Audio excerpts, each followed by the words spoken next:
The war in Ukraine is entering yet another critical moment. Reports from European and US sources suggest a new peace proposal is on the table, one that could freeze the current front lines and leave Russia in control of significant Ukrainian territory. The Telegraph claims this European-backed plan would see Moscow keep Luhansk, Donetsk, Zaporizhia, Kherson, and Crimea, territories already under Russian control. Ukrainian President Volodymyr Zelensky has rejected further territorial concessions, telling European leaders that Ukraine will not surrender any additional land beyond what Russia already occupies. Still, Zelensky has indicated openness to a ceasefire based on the current front lines, so long as no further losses are included. The proposal comes just days before a high-stakes meeting between US President Donald Trump and Russian President Vladimir Putin, set for August 15th in Alaska. Trump has publicly suggested that some form of land swap may be inevitable, raising concerns in Kyiv and across European capitals. European leaders fear that Washington and Moscow could strike a deal without fully consulting Ukraine.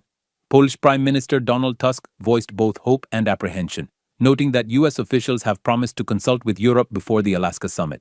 For Poland and its allies, the principle is non-negotiable. State borders cannot be changed by force.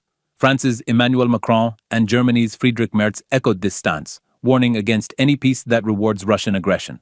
Russia, for its part, has not shifted its strategic aims. Analysts from the Institute for the Study of War report that Moscow still seeks Ukraine's capitulation, NATO exclusion, and even demilitarization. A Russian-backed peace plan also circulating in diplomatic channels would not only freeze the front lines, but require Kyiv to abandon areas it still controls in Donetsk and Luhansk. The stakes go beyond territory. For Ukraine, agreeing to a freeze without strong security guarantees risks turning the conflict into a prolonged frozen war, similar to Georgia's breakaway regions or Moldova's Transnistria. For Russia, such a deal could legitimize its territorial gains and give time to consolidate control.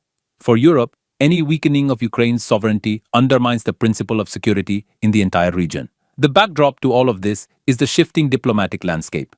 The Alaska meeting marks the first direct Trump-Putin summit since Trump returned to office. Trump has signaled he will quickly judge whether peace is possible, saying it might take 2 minutes to decide if a deal can be made. But Zelensky warns that Russia will try to deceive the United States, just as it has misled negotiators before. As the world watches, two competing visions of peace are colliding, one that prioritizes ending the fighting quickly, and another that insists on justice, sovereignty, and the restoration of borders. The next few days could determine not just the future of Ukraine's territory, but the rules of the international order itself. The Trump-Putin talks may open the door to a ceasefire, or they may trigger a political storm in Kyiv and across Europe. For now, Ukraine's position remains firm: freeze the war if necessary, but never legitimize the gains of aggression. The outcome of this gamble will depend on diplomacy, unity, and the hard realities of war on the ground.